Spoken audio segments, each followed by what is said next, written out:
we need to change the way we think about the business. Things happen and business owners are fatigued. And that concept of freedom seems to get further and further and further out of reach. And so these life events just cause them to question, is this really worth it? And that was me. Unfortunately, I didn't have an exit strategy. That, fortunately, was my wake-up call. And I realized that I got the thing I wanted all along and I was wasting it. I got my freedom. I wanted the freedom to have a life outside of the business. So I'm here to make sure that every business owner has an exit plan and is surrounded by a professional peer group to always have people in their corner. And so I've systemized my business to ensure that every business owner I encounter has all three. And I want to give business owners their freedom back. Strengthen the love, the legacy, and the lifestyle in your family business. This is Fearless Family Business.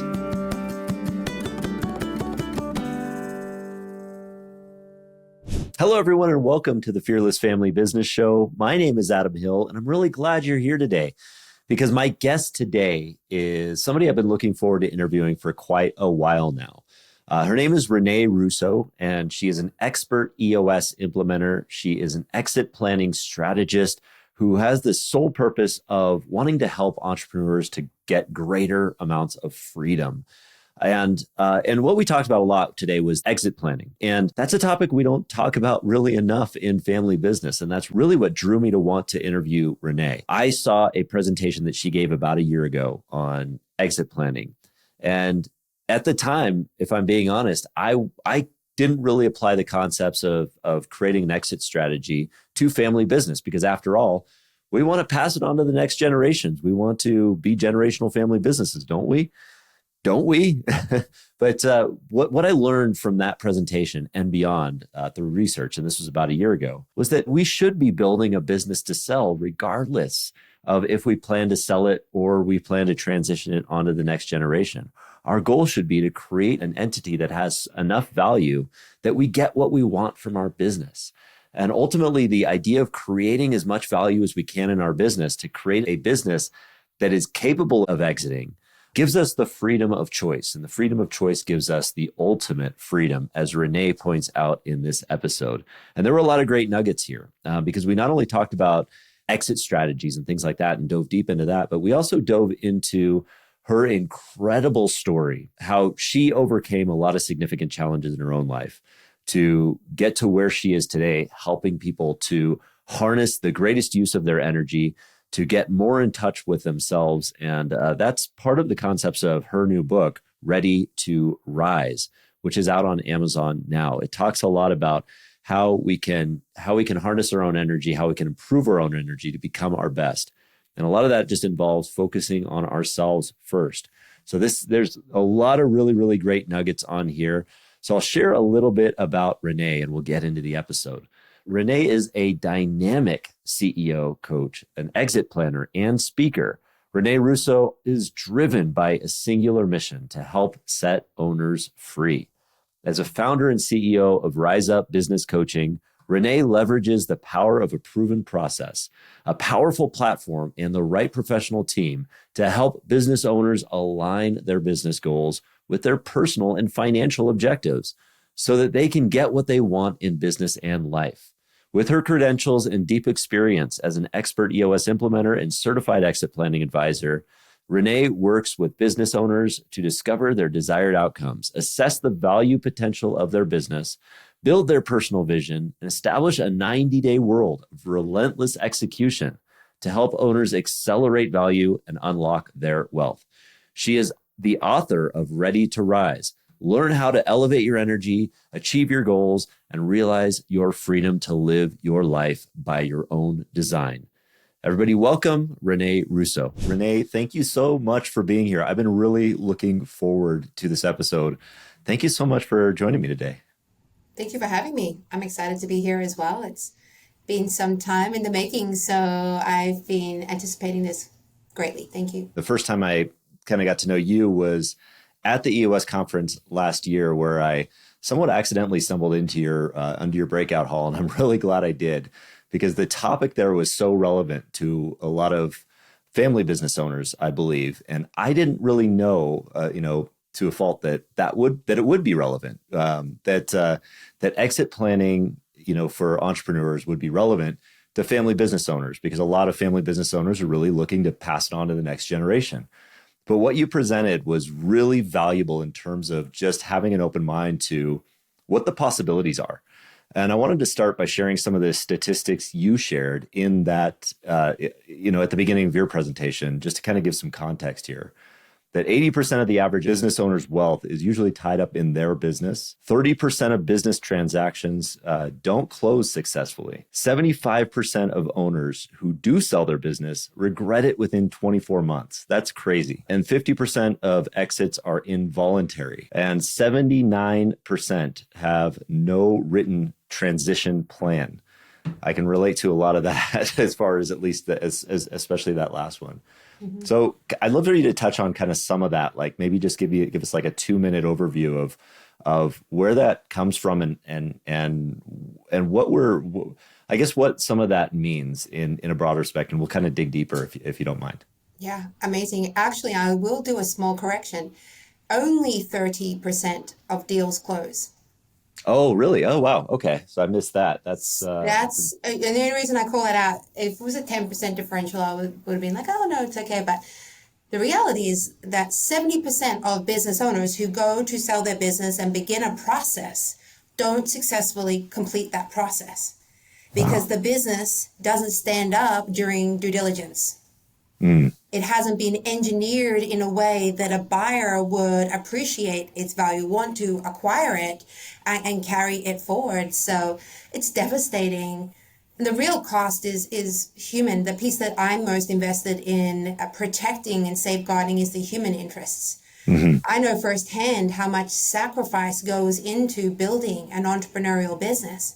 And you tell yourself that there'll be a payoff one day. And it's almost like you anticipate some miraculous event is going to happen and someone's going to knock on your door and give you a check. Last time I asked around, I don't know anybody that has had that happen. And it's certainly not something that a business owner should rely on. So I would say that in the recognition of the investment, the contribution, the sweat, the tears, the loss, the business owners endure in building their business, it's their right and their privilege to have a pathway to harvest that and transfer this beautiful legacy they've created successfully to its next ownership level, whether that's family, employees, management, an external partner, or an external buyer of the whole. It doesn't matter which pathway to exit we take. The reality is, if we don't have value, we don't have choices. Mm-hmm. If we don't have choices, we don't have freedom. And I want to give business owners their freedom back. Yeah. And that's a great context to kind of enter into where we're going. And I appreciate the correction because I was here thinking that 30% of businesses don't close, successfully. I thought that was a high. Yeah. Yeah. It's far worse than we thought. But no, that's I think that gives a lot of context, for where we're going and why this conversation is so important. In family businesses, we see it all the time. By within the first second, only a small percentage of companies actually make it to the third generation, and the other options are to sell it or transition it. But a lot of those don't go successfully. So I guess what do these statistics tell us about business ownerships that we should at least start thinking about? Mm-hmm. Well, the reality is that we need to change the way we think about the business as an asset, and that when we work on the business, we need to do so with value creation in mind. The challenge is that a lot of business owners hear the voice of their accountant every 90 days and every 12 months, focusing on profit. That's very income thinking, and profit is important. But that's profit today, income today. And what we're really missing is teaching business owners to think about value tomorrow. And value doesn't just mean the ability to take your chips off the table and money out. It means a transfer of something valuable to that next generation of ownership. And in this context, in family business, that second, third, or fourth generation. And I believe those failure rates of second to third to fourth generation are just a lack of planning and design. And the way we are working on the business is not doing so with value in mind. So the business is transferring, and that dependency that the business had on that first generation, founders, knowledge, insights, energy, passion, reputation, gets lost when they exit. The business moves forward, but it's losing part of its soul. It's losing part of its magic, its value, and then that keeps happening. And so the deeper we go down the line, there's less and less value that's being transferred. And the owners and operators are working harder to hold up this business, and it's really just a lack of design and engineering. So is that an inevitable loss of value? I mean, I know we'll kind of get into more of the intangibles of value creation, but is it inevitable that it's going to lose, that say a multi-generational or a legacy company is going to lose its some value every generation because we're disconnecting more from that founder vision? Is that I fair would to say? Or? say you look pretty fit, and you know that when you work out regularly, you work on your body and on your health, you get stronger. Yeah. And when you stop working on your body and your health, you have atrophy. And it's the same with the business. The business is a living being. The challenge that founders have is that it's almost like they don't let the business leave the womb. And I'm a mother of 3 children. And it's one of the hardest things that you do. This is going sideways, it'll come back. Is letting go of this being inside of you that you were able to protect and safeguard and nurture and nourish. And then it's out in the world. And it's the scariest thing. And for founders, they often don't detach and allow the business to become a living whole entity that has the ability to move through those stages like a human does through childhood and adolescence and adulthood. So it's not maturing, and it's not getting stronger because we're not working on it with future value and future growth in mind. We're trying to protect it. And so in addition to that, if we're not, for the example, you put your kids in school and sports programs because you want them to be well-rounded future adults. And so you have that visual in mind. And so founders need to be working on their business with that in mind, that this business will be owned by my 5th generation. What do I need to do now to create the value that will set them up for success? And begin now with those future end outcomes in mind. And then when we work on the business, it gets stronger. And if we do it in a systemized way, because I love systems, I like things to go faster and be better. So when we do it in a systematic and repeatable way over time, the system will also help increase value over time. And so it should get easier and more efficient in that process, but it'll help create that strength. If we don't work on the business with value in mind, we create atrophy. And Love so that. we're transferring a business, but it's not strong. And Gotcha. that's where exit planning comes in. It's almost like the word exit planning is a deterrent because business owners are like, I don't want to exit. I'm never going to exit. And really, it's about value acceleration. And that's what the Snyders at the Exit Planning Institute have called it, the value acceleration methodology. Every 90 days, we are making a stronger, more resilient, and what we call a significant company that is attractive, transferable, and fully aligned with the personal and financial goals of the business owner. That's moving from success on the bottom line today to a mentality of value with significance for tomorrow. You know, it's funny, this 90-day rhythm it repeats itself in a lot of different areas. Of course, we have the 90-day world in EOS that we want to build, right? And I know we'll get into that. And it sounds like there's a 90-day rhythm that exists in this exit planning strategy as well. 90 days primal. Think about seasons. How many seasons do we have in a year? Yeah, 4 seasons, each quarter. Each season is approximately 3 months long. The Right. body, the human being, is wired for a 90-day rhythm. Yeah. And therefore it makes sense in business because business is human. I've heard that too. Yeah, because especially within coming from a background of of fitness and endurance training, I always Which I didn't put know when I made that reference yeah to actresses. So that's really funny. right Yeah. yeah it's I like to kind of subtly throw that in there too, just to like yeah no but there's also like you have macro cycles in fitness training that go for usually something like 12 weeks, 12 to 16 weeks. Those are I think you're absolutely right. There's a reason why goals fail within the first 3 months of the year. It's we have this, I think, just this intrinsic 90-day 90-day rhythm within us that we have to maintain. But that was just interesting. That caught my attention. And Uh, we can talk about the value maturity piece in a moment, but I want to go back one more thing that yeah. the reality is that business is human and business owners are human, and 100% of business owners must transition. Hmm. Yeah. It's inevitable. Now, they'll either do it, and I'm speaking broadly here for the moment, but they'll either do it on their terms or somebody else's because the 5 Ds are inevitable. Hmm. I've experienced most of the 5 Ds: divorce, Oh yeah. disability, disagreement.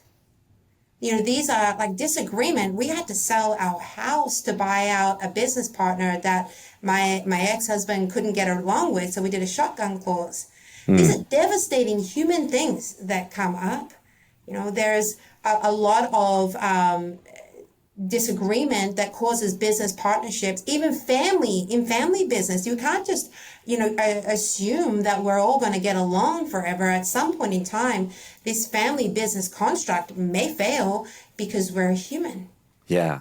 Yeah. right? I mean, it's a partnership. I mean, that there is the aspect you do have to separate out the family and the business to some degree while also keeping it aligned. It's almost paradoxical, but you're absolutely right. Every generation, you need to realign with who you want your business partners to be and who kind of gets bought out. Otherwise, you're going to have just this strange cacophony of multiple people that aren't interested and have or different interests. And yeah, I'm interested in the remaining. So we have the remaining 2 Ds. So we have divorce, disability, disagreement. What are the other two? There's death. Death. And That's certainly a big one. what we do need to, I mean, I was about to have a lunch with a wealth manager 2 weeks ago, and I got a notification that he wasn't going to make it because he wasn't here anymore. Oh wow. Oh you my know gosh. and so we kind of take this our human life and our health for granted in a lot of ways, and that's where the planning piece is important. We Hmm. factor in the reality that you're not going to be here forever, but the business can. Yeah. Yeah. You're not going to be here forever, but the wealth can. So it's very important that we take a planning approach just to prepare for unfortunate events, but also inevitable things that come up. And the 5th D, I interchange it, but the one I'm using most recently is disenchantment. Mm. Can you expand on that one? I want to A know kind lot of of like. business owners Mhm. were sold a story, and they realized that it may have been a fairy tale. They were told this story that you could have your own business, have the flexibility to do what you want, the freedom of wealth, the freedom of this, all these freedoms, and then they build this house up around them. They forget to put in a door, and they're stuck and they're imprisoned, and we then have global health crisis, Mhm. tariffs, taxes, war. We have all these things happen, and business owners are fatigued. Yeah. And that concept of freedom seems to get further and further and further out of reach. Hmm. And some of them just walk away and say, I don't want to do this anymore. Yeah. Sometimes they'll have a life event, a triggering event, like something crappy will happen to their children, or their wife has a heart attack at 50. And so these life events just cause them to question, is this really worth it? I'm not Hmm. getting what I want out of this. I'm going to walk away. And some of them walk away with no money, but they get their freedom. And that was me. Oh, really? Yeah. Now that's a great segue into hearing your story because I'd love to hear how you came to be where you are now. And I'm always fascinated by the origin stories. So would you mind sharing a little bit about what got you here? Yeah. Well, I will preface that it's taken a long time to recognize that the greatest gifts and insights come from the hardest life lessons. And you truly cannot know one side of the coin fully until you understand the other side. And so I'm very thankful for all of the atrocious things that happened on my journey, some of which are referenced in my book, many of which are not publicly available for the protection of my children, and people who might want to cause harm to people in my life. So I will just say that I'm thankful for all of it, and it makes me a very insightful business coach, exit planner, because I understand what real risk looks like because I've lived it myself. So Yeah. I cut my teeth professionally in a big accounting firm, and I worked in tax and audit and insolvency and transaction services. But in the big firm environment, you're very removed from the heart, the soul of the business, and the lived experience of the business owner. So I was interacting with business, but I didn't really know business until I married an entrepreneur. So I came to Canada. I met a Canadian, came to Canada to start a life with a startup entrepreneur. I loved his passion and his drive and his enthusiasm and his hunger. And I was like, this is awesome. My parents worked in public sector and I knew I wasn't going down that path. So this seemed exciting. What I realized when I got here was that it was a hot mess, actually.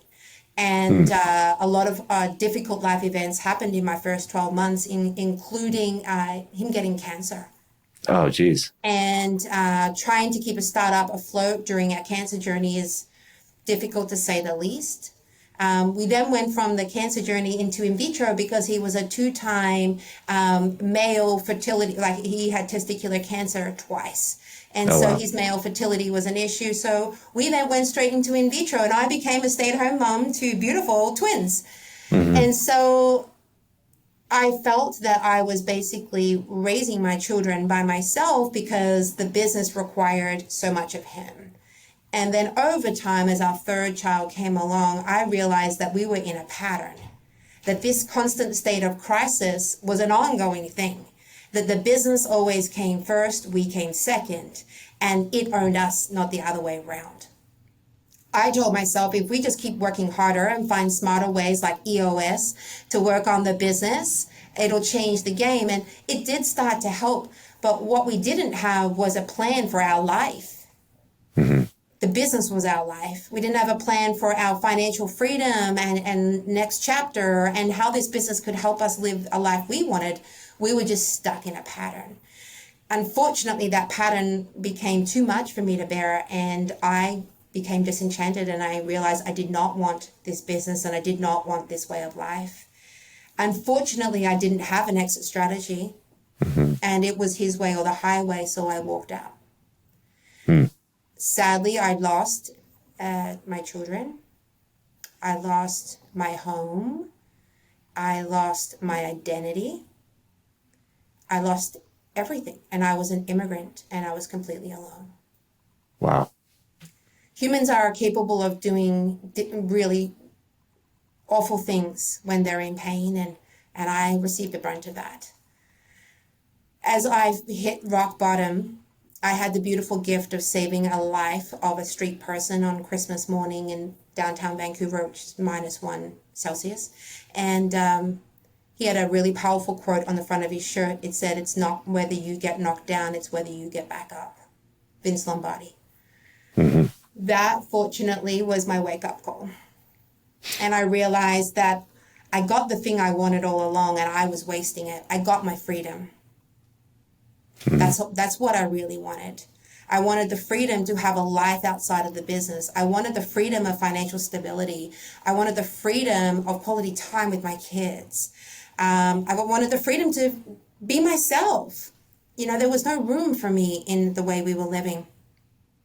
As I slowly then rebuilt myself and developed an energy management system, because I systemize everything, I was able to not only rise through my circumstances, but then start to thrive.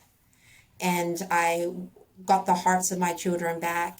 I became my true self, and I built a business that allows me to live the life I choose and create the impact that I want to have in the world. And what I want to do in the world, why I'm here, is to help set people free. The people that I know very, very well is the business owner. Mm-hmm.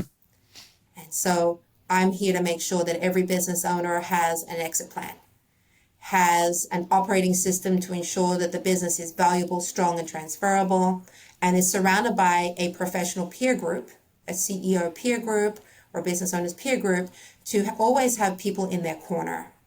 Because everyone will be there when the chips are up, but when the chips are down and you look around, there's seldom anybody there, but your peer group will be there.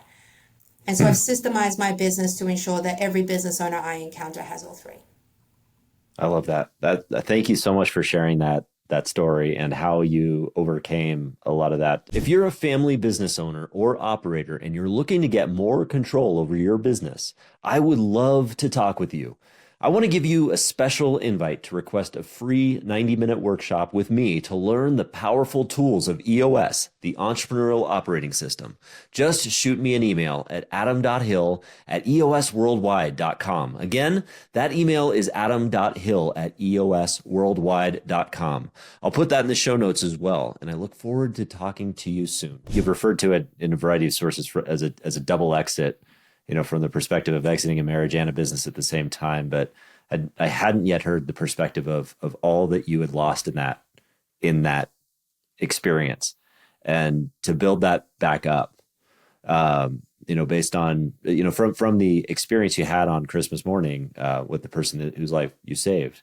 Now, was that I know that there's occasionally those triggering moments, those moments we have where it just flips the script on us and leads us into healing or a new phase.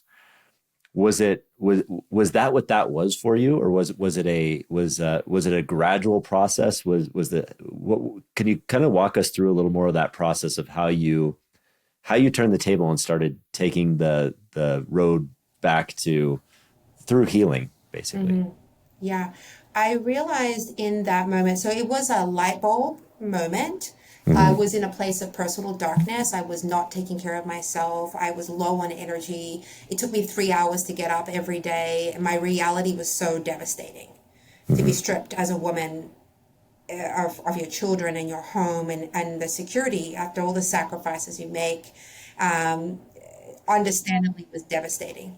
Right. So in that moment when I watched this gentleman go from being dead on the ground to being sat up by the paramedics, I realized that he had a second chance. Now, it was up to him what he was going to do with that. And I realized that I gave myself a second chance, and I could choose what I wanted to do with that. It wasn't happening to me, it was happening for me. It was almost like I heard and saw and felt everything in the opposite after that moment. The story I was telling myself about all my problems then became my opportunity. Yeah. The hardship and the loss actually became my gain. There's a lot of freedom that comes from failure because you have to let go when you fail. You have to let go of who you thought you were, what you thought mattered, what you valued, and reframe.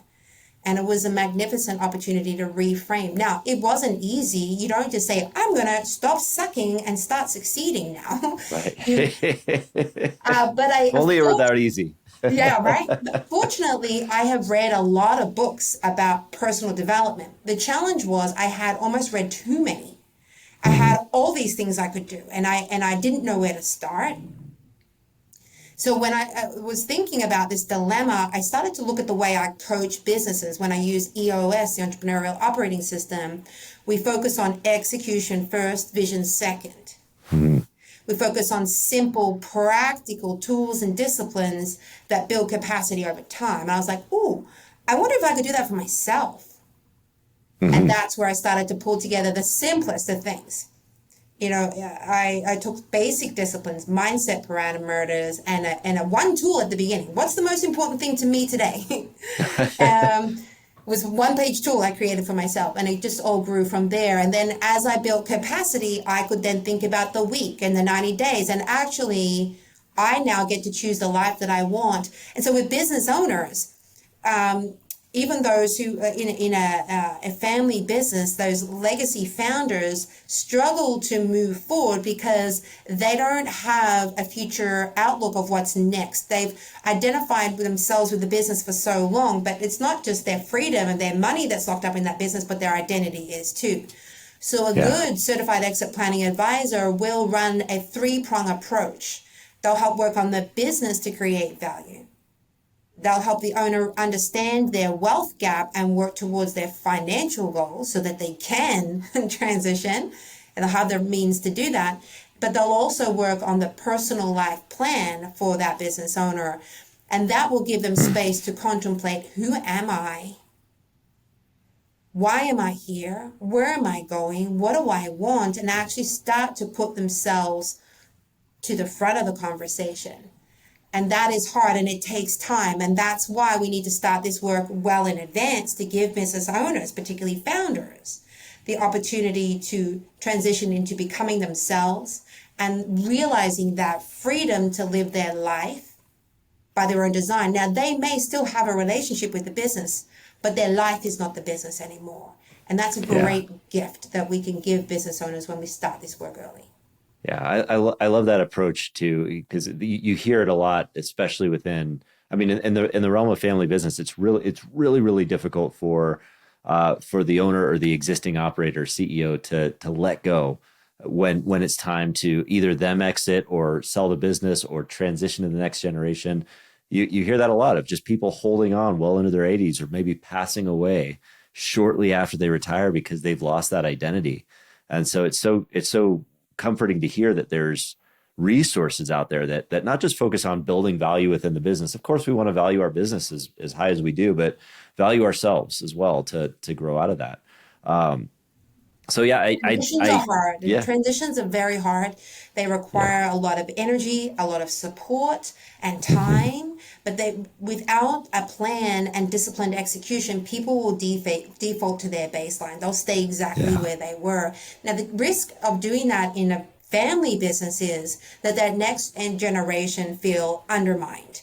And they don't really come into their power because they're not just respecting the chain of authority in their business, but they're respecting the chain of command in their family. Now, they likely have some childhood trauma and resentment and family issues, mommy issues, daddy issues, sibling issues.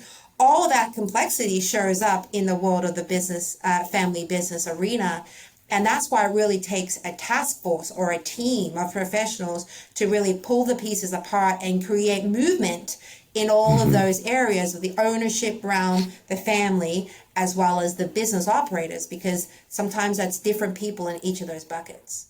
Yeah, I always consider family business owners or family businesses in general gluttons for punishment because we're just a special type of breed that took something that was inherently hard in the first place, which is entrepreneurship. We decided to inject family into it, which was what could possibly go wrong, you know?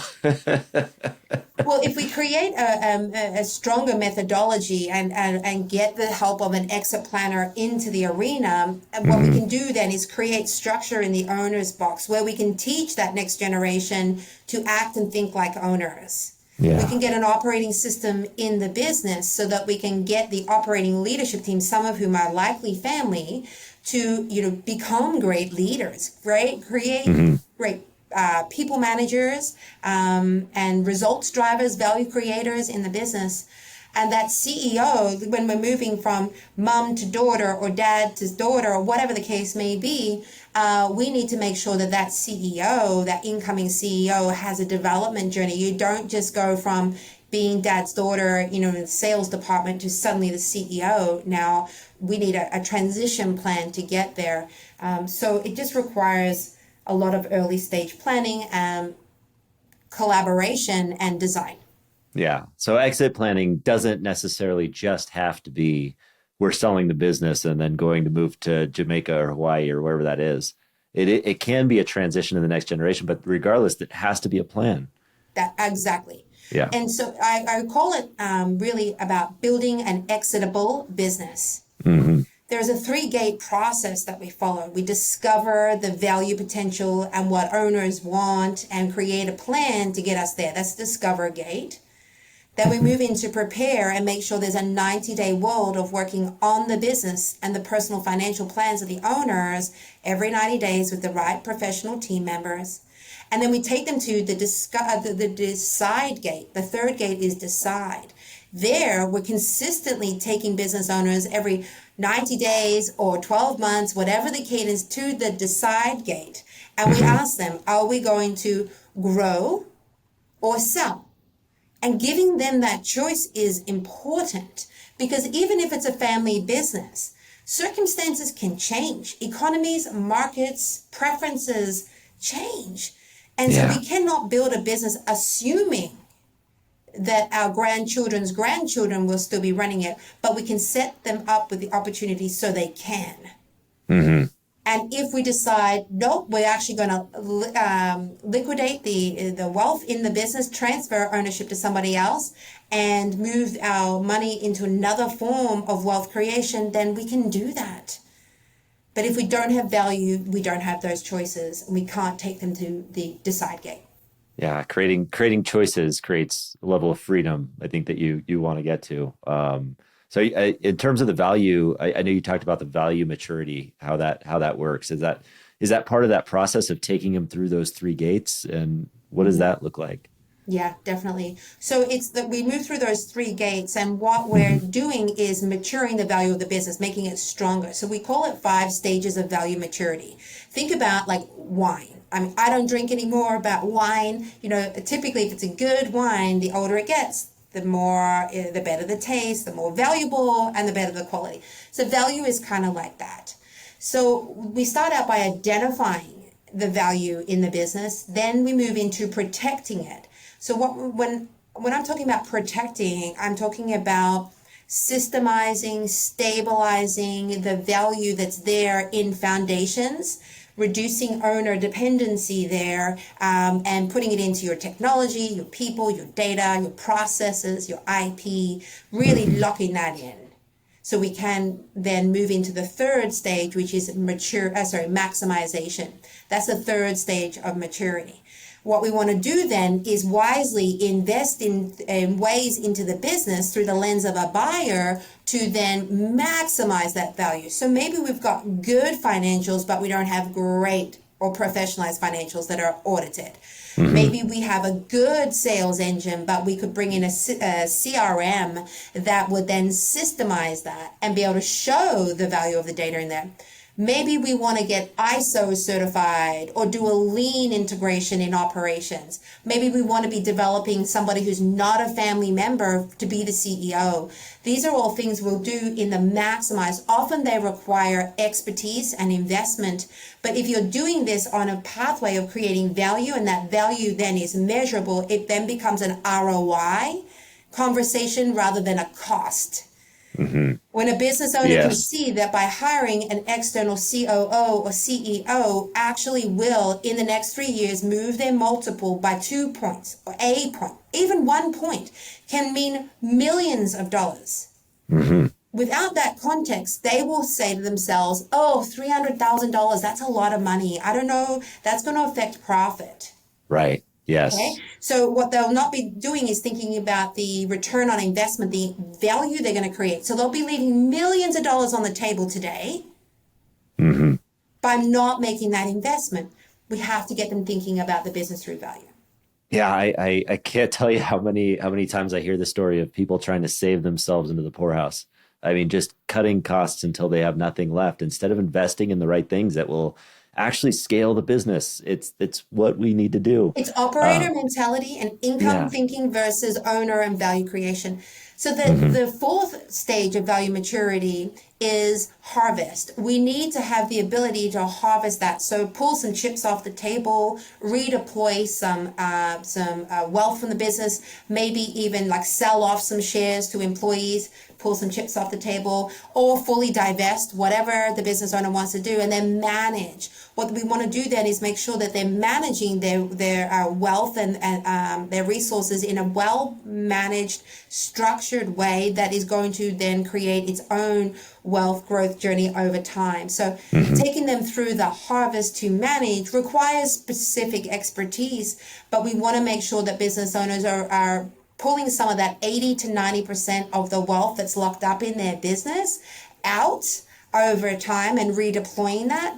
And in a family business situation, they may have some opportunities to get some silent partners in, for example, that then allows the family to pull some financial, liquidate some assets so that they then can put that into a family office structure and diversify their portfolio. That harvest and manage is a beautiful space to be at for a business owner or business owner group, but they can't get there without value. Yeah, yeah. And so it sounds like a lot of that value, that steps 2 and 3 or those stage 2 and 3, your EOS, things like EOS are going to help you to actually incorporate the systems. Am I And right value about that? enhancers, like I bring in fractional CFOs to up-level financials, fractional CROs to up-level sales. I bring in those different expertise for business owners because they can now see the ROI. Technology is a really important one. A lot of them, they look at the challenge and complexity of a, systems integration project or moving to data rails or some kind of data platform, and they're like, oh, that seems so hard. But when they realize that actually data will drive multiple and then value, they're more likely to do it. I love that. That's so good. That's so helpful. I want to I want to get into your book because I want to really talk about the what you've created with regard to helping people with their energy, because the energy is an important part of this, and how kind of helping leaders get to their personal level of freedom through the 5 levels of freedom, or 5 pillars of freedom that you talk about. But I just want to put an emphasis on everything that was saying there. Building value, regardless of even if you're not planning on selling your business and you're a family business, building that value into your organization as if you were is only going to give you choices, which is only going to give you freedom. And I just wanted to emphasize what Renee was saying there, because too many businesses end up with the leader deciding to retire or deciding to sell. They're not ready. They haven't put the value in. They're not going to get what they want from their business. It happens more often than not. So please, take this to heart. So Thank moving you. to the next section. There's a So thank lot you more for I want to add there, but I'm going to leave it there. But I think that they owe it to themselves. They and their families yes. owe it to themselves to, create value. No business owner wants to be backed into a corner, backed up against the wall. We all know that we're fighters, we're driven, we're wired for success. And so when your asset, your future, your freedom is at risk, or you're not in control of your circumstances, chances are that's not going to go very well for anybody. So what we want to do is put the power back into the hands of the business owner, get them on the front foot rather than the back foot, and make sure that they're never backed into a corner where they have to make some tough decisions like I did. Yeah. Amen. And it's great that there are people like you that have not that it was great that you went through it, but it's great that you are taking that experience that you've had and using that to help other people to not have to experience that or get through it in their own way. So really grateful. And that kind of does bring us to your book, Ready to Rise, which was recently released in December, and kind of talks about a lot of your story and how you're applying that. And so tell us about the book, and especially with regard to this idea of how you regained your energy. You mentioned you were sleeping. It took you 3 hours to get up every morning and your energy was just zapped. And I know that a lot of people listening to this can probably relate. So tell us about that. The book was an amazing form of therapy for me. And so I selfishly wrote it for me, just to get my pain story out and share with others what I'd been doing behind closed doors, because questions were being asked. There was a significant shift in me, after that epiphany moment, where I was on this slippery slope to suddenly turning my circumstances around. And though my reality, my circumstances, like my environment wasn't changing. My kids were still not talking to me. I was still homeless. I had no financial security. Like my reality was the same, but I was different. And people would say to me, how can your life suck so much and you seem to be okay? And I was like, well, I'm just practicing like energy management. You know, what I do with business, I'm now doing for myself. I turn myself into my own client. I taught myself a basic method and it's working. The more I practice it, the more disciplined I am, the better it gets. They're like, can you show me that?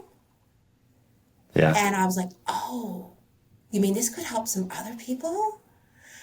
So then I felt this huge sense of responsibility that I wanted to share this method with other people. But then I realized I didn't have the time or capacity to fill my week up. I needed to provide for myself. I needed to be financially stable. So I thought, well, how about I put it in a book? And then, you know, maybe nobody will read it or somebody will read it, but at least I'll be healed. And there's a possibility that one person might read it and it could change the game for them.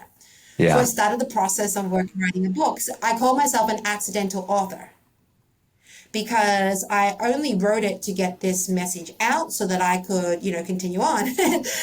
But what I realized is it was a lot more significant than that. We're in a very unique time where people are more depleted, low on energy, distracted, lost, and disconnected than ever before. Just happened to be good timing to be writing a book like this. All of those, not all, many of the external sources of success, either academically, professionally, all those structures seem to fall down in the last 5 years or so. And as a byproduct of that, I feel like I see everywhere I go, there's people that are spinning Right. and their eyes are down and they're just getting through the day. Yes.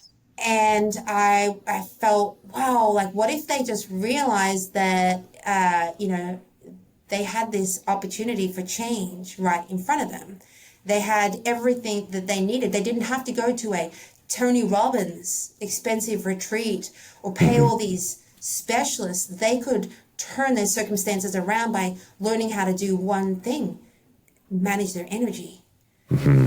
And we also hear a lot of people talking about, oh, it's just energy. It's all energy and energy, energy, energy. And so, and everyone's talking about it, but I think very few people understand what energy management is Right. as a practice. And so even though they want to work with all these different professionals, they're struggling to benefit because they haven't got the 1.0 figured out. And in my experience, I came to terms with the reality that I was the problem.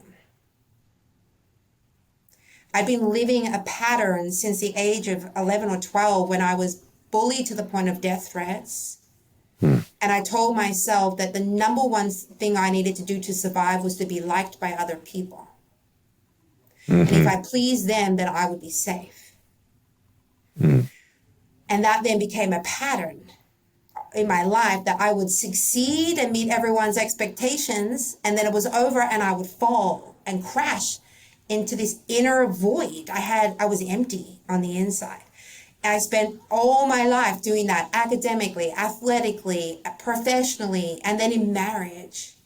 And I realized in that journey, I had tried to be everything else other than myself. And when I lost everything, I had no one left to be other than be me. And I realized I didn't know how to be me. And that I needed to get into the practice of being me and understanding that I will either be able to help myself or hinder myself by simply my decisions, because there's so much in life that we don't control. I am a byproduct of that. But the one thing you do control is your mind. And when you change the way you think, you then change the way you behave. And you then change the results you get. And that is energy management. Yeah. It's not about having all the habits figured out and being perfect and perfect routine and ritual. It's being in control of this, your mind. And then using that for good as opposed to for harm, which was what I was doing.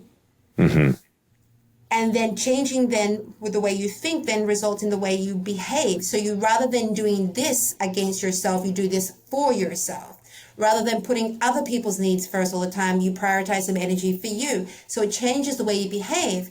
That moves energy. Yeah. Yeah. Yeah. Yeah. And then when you get good at focusing that on what's most important to you, you then really start to get gains in the results you want. Yeah. So But it's it not about starts. cold plunging and or anything like that, right? Well, it might be the fact Yeah. that, so cold plunging could be, Sure. and so some people try and do hard things. Atomic Habits was really Yeah. a great book for me to read because I realized sometimes I just need to put the sneakers at the front door Right. Right. and maybe drive by the gym and maybe step in and get a membership. Maybe one point just go and go. It just builds, but you Yeah. have to move energy. The reality of a lot of people is the energy is stuck. We're like gum on a pavement, and it can be hard to get it back up.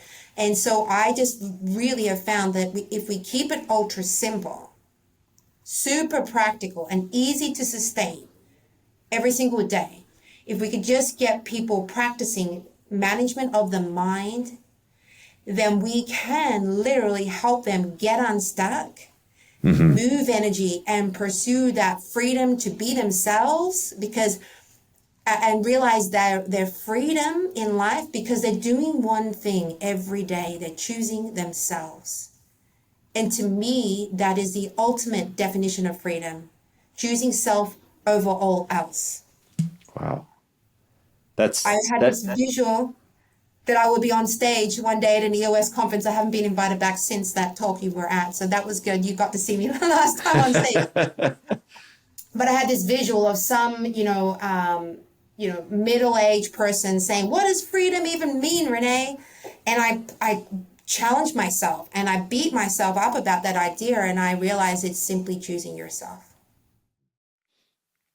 So freedom is choosing yourself, over all and else. so and that goes against like this message that we're told for our entire lives, which is stop Don't thinking of be yourself. selfish. Right. Yes, we got the Yeah. wrong message. Adam, Yeah. we got the wrong message. We have to be selfish. We have to love it. We're told not to be selfish as a kid. Hmm. Otherwise, you won't have friends. You won't be liked. You'll never have a boyfriend, whatever, whatever, whatever. You'll never get a job.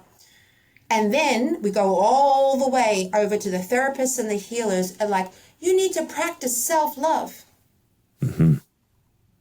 We got a big problem here.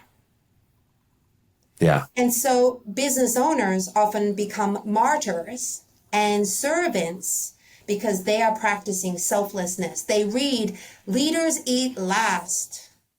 Yeah.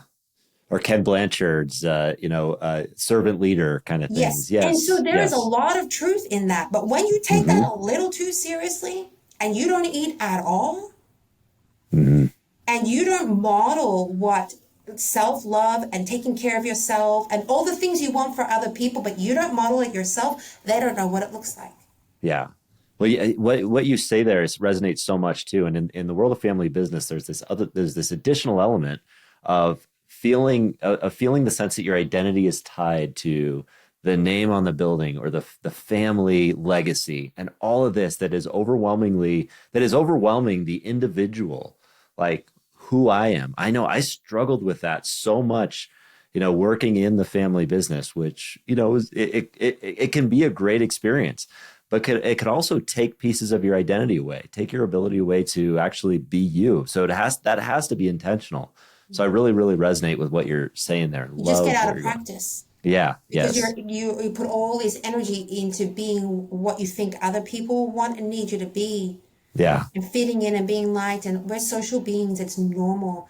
But if we lose that ability to be ourselves, we then we get caught in an identity crisis and we get stuck and we get very attached to Yeah. external things, attached to the name of the business, the car I drive, the money in my bank account, the job title I have on my business card. We get attached because we're lacking inside of ourselves. We don't know how to be ourselves, so we default to being something else Yes. because it's Yeah. safer there. Yeah.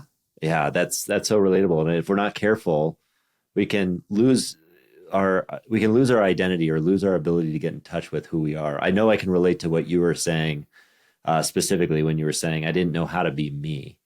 And there's been a lot of times in my life where I didn't know that. I like, is this me or am I doing this for someone else? I'm so entrenched in focusing on how other people are happy or the making sure other people are safe or okay, that I don't know what it means to be me anymore. Mm-hmm. Yeah. Mm-hmm. And so energy management is the simple art of coming back home to yourself Mm-hmm. and getting in the practice of being yourself. So you're having this dialogue with yourself in a loving, caring, thoughtful way. What are we feeling, Renee? Where's the head at? Am I prioritizing what's most important? Where am I going? What am I not paying attention to? What am I saying no to? What am I saying yes to? What lifts me up? What pulls me down? You're in this inner practice of being yourself and managing your energy. So I've also done a psilocybin journey or two, and with healers, like very, very structured. And I love the sensation of coming home to myself. Mm-hmm. And what we're doing in that work is getting out of the mind and into the body, into the energy being. And the reality is, when we get disconnected from being ourselves, we, like I said, get attached to being something else. And the risk there in a family business is we stagnate energy. Yeah. We get attached to staying and the money and the titles. We create a lack of limitations and ceilings for people and leaders in the business, that next generation to come up. We become the ceiling for the business, because as goes the CEO, so goes the business. And we tell ourselves they need us, but maybe actually we are presenting a limitation and a ceiling for the business. What we want to do is create a legacy that surpasses us. Yes. So that we can get out of the way and allow it to rise. It's like parenting. If they always need us, they'll never thrive. They'll never grow up to be prosperous and healthy and whole, because they'll always need us. And if we constantly put a limit on what they're going to be in their life, then they'll never reach their potential. So the most loving thing to do is to let go. Jeez. Wow. And Yes. that is hard when you're not doing your work, when you have insecurity and attachment. Letting go is almost impossible. But when you do that work, you come home to yourself, you embody your own self of being, you then release your attachment to those extrinsic things. And letting go is a lot easier because you learn to trust yourself. Mm-hmm. And where does this all start? With a simple energy management practice. You change the way you think, you change the way you behave, you change the results you get. You have so to great. start there. Otherwise, it becomes too far out of reach, elusive for people, and they just stay stuck. Yes. So with regard to, so it all starts with energy management practice. And as we kind of wrap up here, is there any, I mean, in addition to buying your book, Ready to Rise, what is like the first step you would suggest somebody take who might be feeling that, like, I need to have this energy management practice? Mm-hmm. What would you recommend how would you recommend they start? Mm-hmm. First of all, I want to just remind people they have everything they already need, and they intuitively already know. Mm-hmm. So the mind might be telling you a different story, but that's not true. You already know what to do here. And so I would trust into that inner voice that says, I'm ready for change. Mm-hmm. And I would encourage them to lean into this Rumi quote. Rumi is a 13th century poet that I reference in my book. Not in great depth because that scares people off, but I referenced my favorite quote that says, yesterday I was clever and I wanted to change the world. Today I'm wise, so I'm changing myself. Mm-hmm. Mm-hmm. The change you want to see in the world begins with changing yourself. Right. And it is difficult, and that's why we need to keep it simple. And leaning into the mind, observing the mind on a daily basis, just getting up, sitting on the side of your bed and checking in with your mind. Where's my mind at? Yeah. Before you do anything. before you check your phone. It's so hard. It's like impossible. You could just rate yourself how many times you do it in a week, but just getting to the edge of the bed, your phone is in reach, and just closing your eyes and taking 5 breaths and saying, how am I doing? Mm-hmm. Almost impossible. Right. Yeah. Right? Right. So I would start there Yeah. and give yourself a break. Treat yourself like your child, your loved one, because that inner child is inside of you, wants some love and care. Keep it simple and recognize that, you're the opportunity here and you already know.